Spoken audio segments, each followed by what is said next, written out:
we didn't know really where to find the fish, and we looked over and there was 3 raccoons, and they looked like they knew where the fish were. So Tommy kind of got behind them and snuck in and got in the same place where the coons were getting some fish. Tommy smells a little bit like a raccoon, and I think he finally found some fish in the same area where the raccoons were.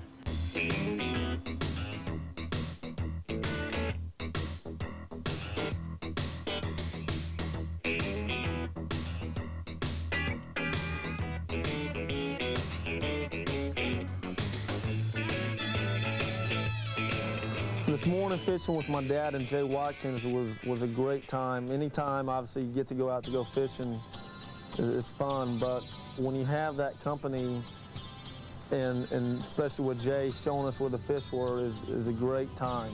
Every time I can fish with my dad, I don't do it as often as I did when I was younger, but now, since we're both in the real world, so to speak, anytime I get to, go fishing with him is a treasured moment, and put that in my memory bank, so to speak. That's probably one of the most important aspects of lure fishing is thinking, believing that you're going to catch one. That's right. Sending that. What did I say? There you go. There you go. See? That's right. You called that with TJ, did you? When he was a little old pipsqueak, he must have been 7, 8 years old. And I used to take TJ and his old buddy Steve Fritz down to the beach at Galveston in the wintertime. I mean, when it was cold. And we'd go down there and camp out, have a big campfire, and we had a ball camping out, and we would catch these whiting, big whiting, between 1.5 pounds and 3 pounds on dead shrimp in the bottom in the Gulf of Mexico. And from that time on, I think TJ was hooked for life for fishing. We had a great time. Not yet. A lot of people ask me, so why don't you use a net? Well, when I'm releasing them, I don't want to knock the slime off their body or damage their gills by putting them in a net. Yeah. That's why I don't use one. He swallowed this one.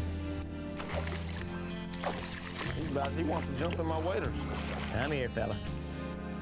Something else about Ken and Tommy, not only do they know how to fish, but they love to fish. They enjoy fishing. They enjoyed the sunrise this morning. They enjoyed watching the birds. They enjoyed the porpoises that we saw. They enjoyed each bite and every fish. Their enjoyment is not based strictly on how many they catch every day. Their enjoyment is based on the experience. And today they had TJ with them, which is Tommy's son. And it's a real unique deal. You ought to treasure the moments that you get with your dad, fishing or hunting, whatever it is that you're doing.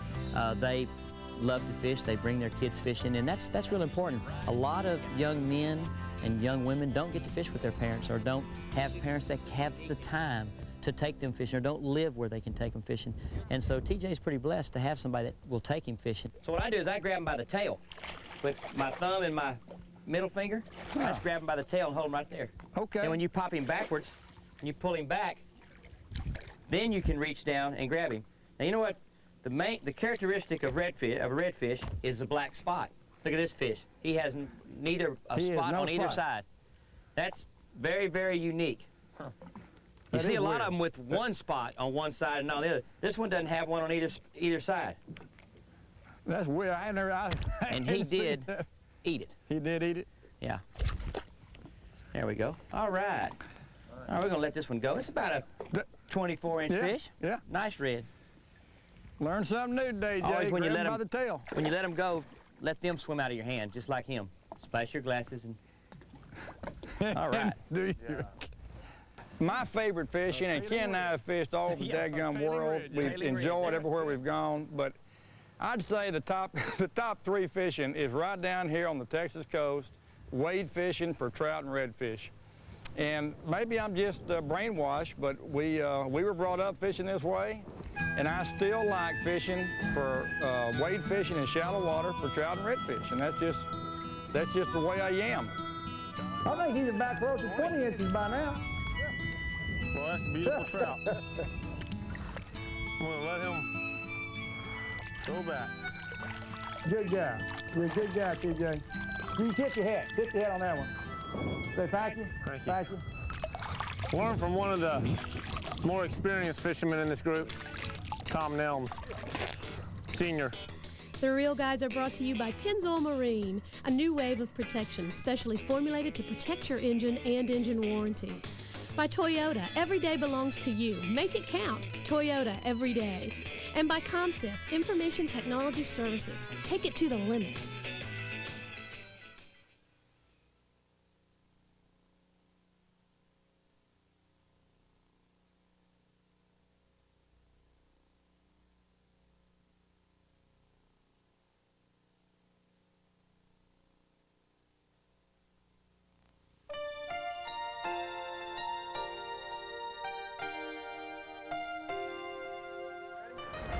One, two, three, shot. I'll beat you by 20 yards.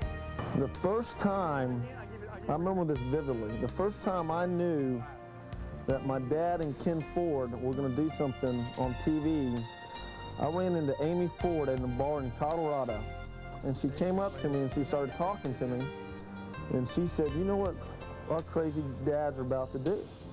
And I had no idea at the time, and she said, well, I think they're going to start their own fishing show on ESPN2.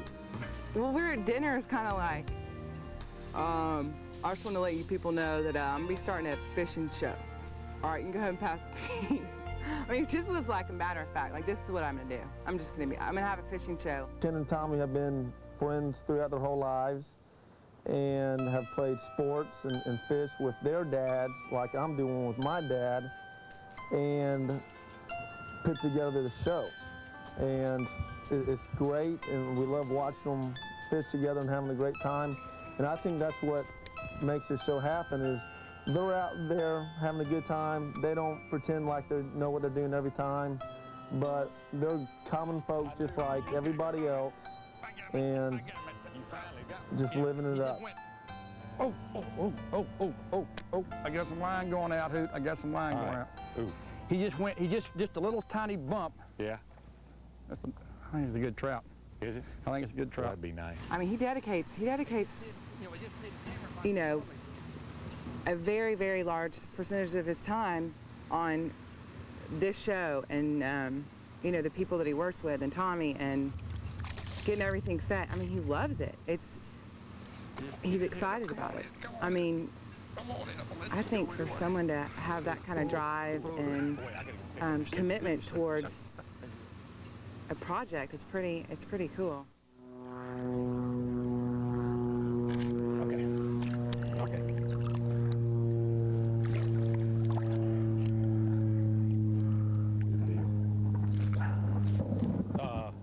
Anyway, I was getting discouraged. I had not caught a decent fish in the last couple of days. And Tommy was whipping me pretty bad, which happens plenty of times. He finally hooked a nice redfish and said, Hoot, come on over here. You've been complaining and moaning and groaning. I'm gonna let you reel this redfish in. So I ran over there and grabbed his rod. Proud of you. I was getting hungry. It's time to eat lunch. I reel that redfish in. Got a smile on my face.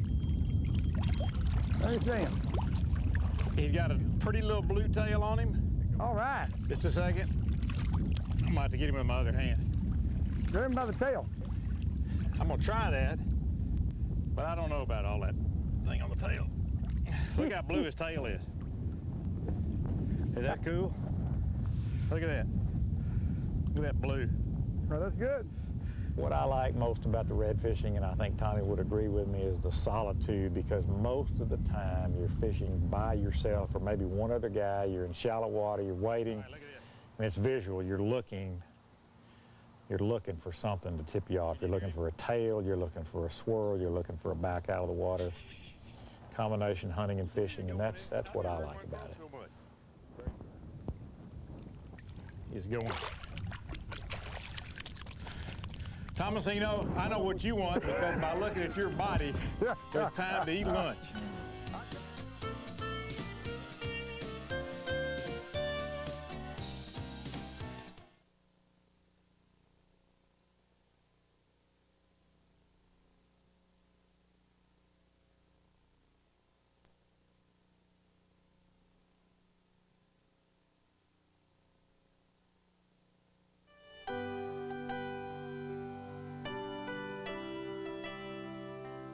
I read about James, I thought it was in Sports Illustrated about maybe, I don't know, a year and a half ago, and I took it into my wife. I said, Janae, I said, I gotta call this guy. This is a wonderful guy. By reading this story, this is an interesting guy. I ripped it out of Sports Illustrated, and I didn't know how to get a hold of him. Okay, now, have you ever had any gumbo from the South? No, never. Just like You know what's in here? dining hall gumbo. You know what's in here? This is gumbo. You got okra, rice, shrimp. You have some I was taken by Dr. Ford to the Boiling Pot last night, and we met Dot, the owner of the Boiling Pot, and we had this wonderful dinner of gumbo, and shrimp, God, look at that and stuff. all kinds of good stuff, and stone crabs. It's real good. These are stone crab claws right here. Wow. They can only take one claw. They can only take one claw. Have you ever had stone crab claws before? Nope. I'll tell you what, I'm gonna show you how to do it. Okay. Here's what you do. You take a napkin, a fresh Texas napkin. I'm gonna give this to you right here. Thanks. I'm gonna show you what you do, just a second. And you're gonna cover the claw up like that. Put it down flat and kind of cover it up a little bit like this. And you're gonna take this hammer and put a hard whack on it. All right, that's cool. Did you crack it, you think? No. Okay, you're gonna have to whack it again. Well, my father introduced me to nature through birds, Good whacks. and he used to bring home volumes of Audubon's Bird Pangs of North America home from the local library. And I used to sit down and copy Audubon's paintings. So it was really Audubon's paintings of birds that got me interested in painting. And somehow I got a hold of a set of watercolors and paint them and use colored pencils. And then when I started fishing around 9 years old, my paintings turned from birds to fish. And I started painting trout because that was the fish that I liked fishing for the most. There he is. Attaboy. Good deal. Attaboy. Good deal. Good job. No, I'd never seen a redfish before. I caught my first one this morning. Beautiful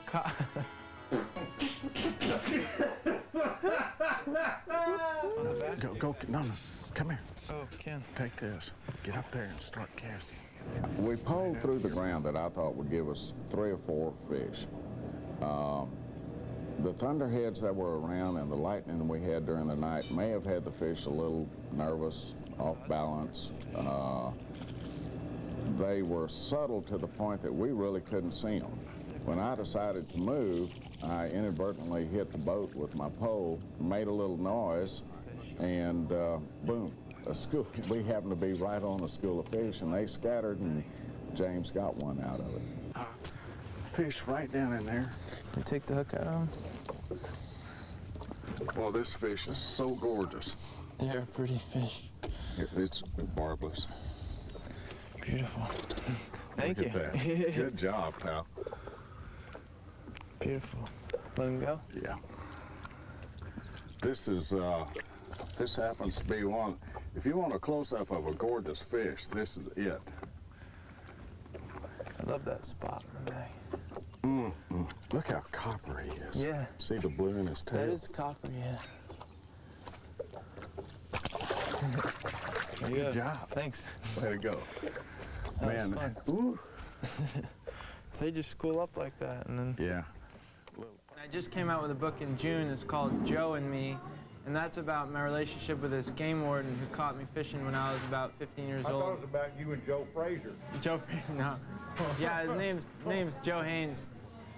He's a game warden in my town, and he caught me fishing illegally in this reservoir.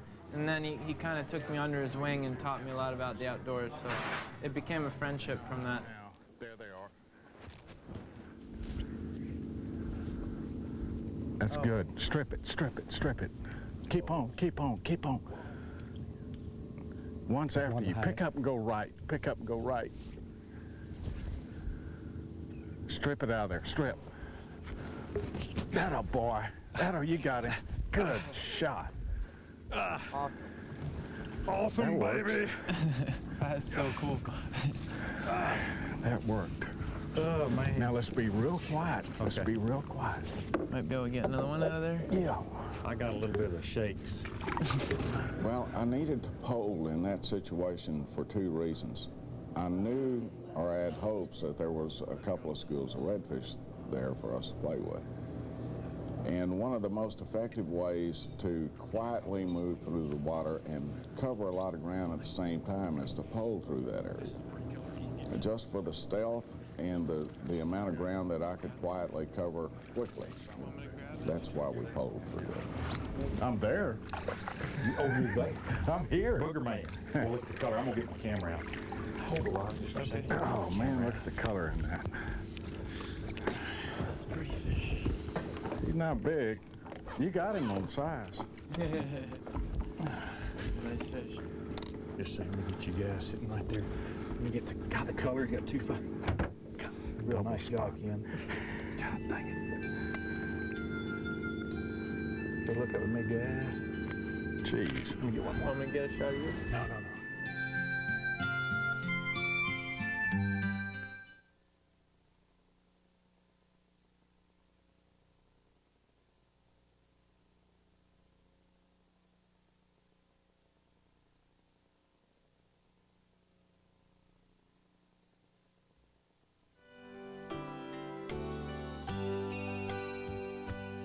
Well, one of the hardest things I had to overcome when I started guiding was realizing that I wasn't going to catch a fish, and I love to catch a fish. And I learned to transfer the feeling of me catching a fish to experiencing and being with a person the first time he catches a redfish. So I just transfer that satisfaction from me to him and then take it back. Yeah, the fish. You got a dandy.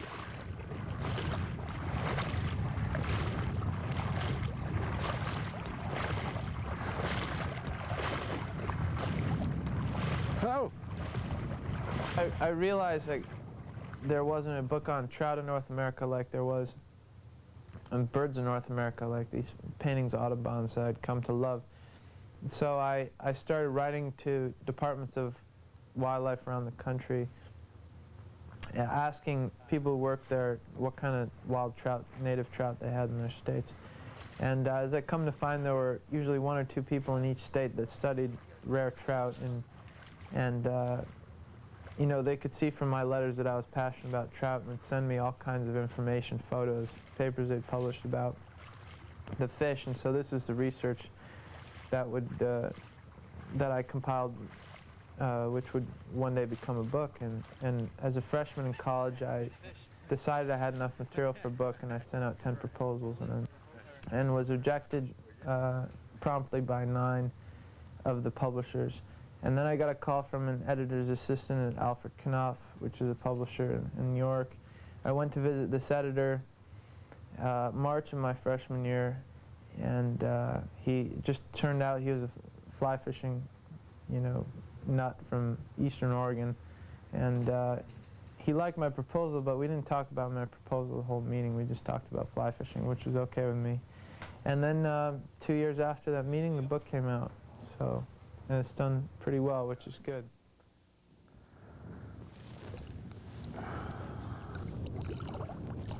You did it, pal. There's nothing too good for red fishing, is there? I'm gonna walk with you. Okay. I might learn something. You might as well walk with the guy that's catching You the stay fish. over there. I'm over. I got my fisherman over here. See, I know Took that. off of the flats. He went. I guess that's. I don't know if that's the same with the freshwater trout. As soon as I got my driver's license when I was 16, I'd drive around, you know, the state of Connecticut, stopping any bridge to fish any little stream for trout. And then I started driving around looking for different rare trout in different states, from Maine to Alaska. And more recently, after this, my first book was on trout in North America. I'm interested in doing a book on trout of the rest of the world. And this past summer, I traveled to Greece, Turkey, Macedonia, Bosnia, Serbia, Croatia, Slovenia, Austria, looking for different trout. The reason why I need to go to some of these places is because not many people have gone there or taken photos of the fish. I mean, if there were people who had gone there and I could get, you know, the information from them, that there's not many primary sources for a book like this, so I have to go and do it myself.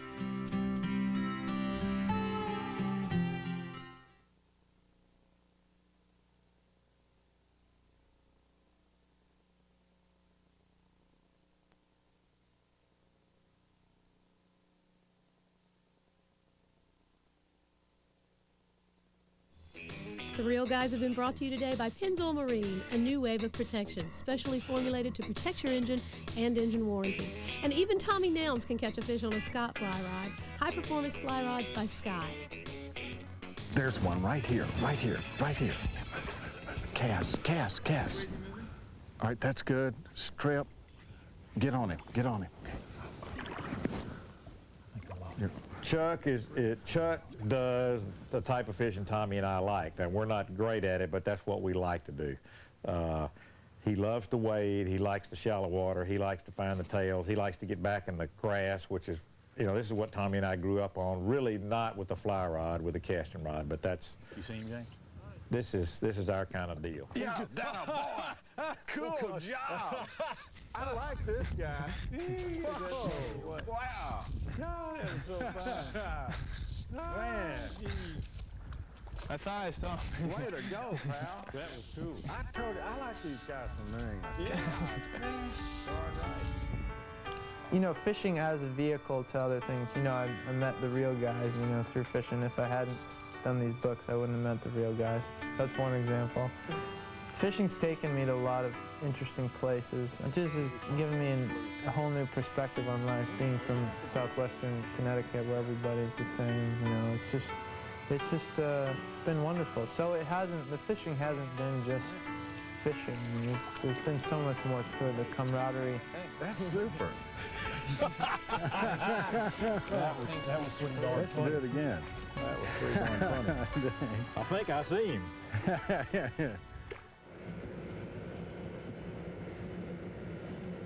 They're mainly up north. I've seen teams of guys like pushing through the. We just endured the rain and as safely as we could by getting low in the boat and putting the rods down. And as soon as the rain left, the wind went dead calm, tails came up, and we went to the next fish. It was glorious. Oh yeah, we're gonna get closer.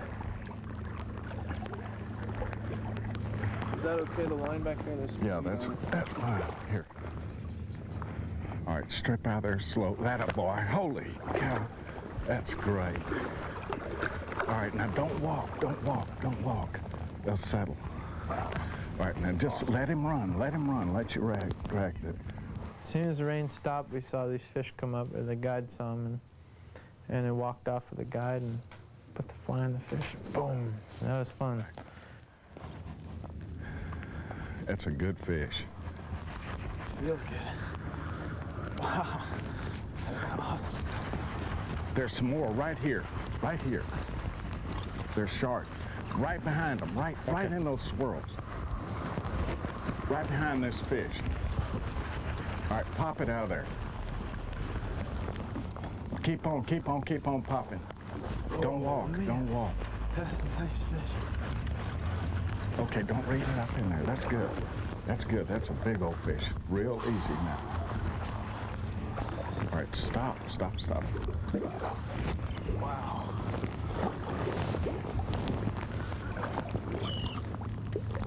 Oh, cool. Holy cow. Look at that. That's awesome. Wow. There's your fish. Wow. All right, let his tail show. Wow. That's great. Wow. That is a beautiful fish.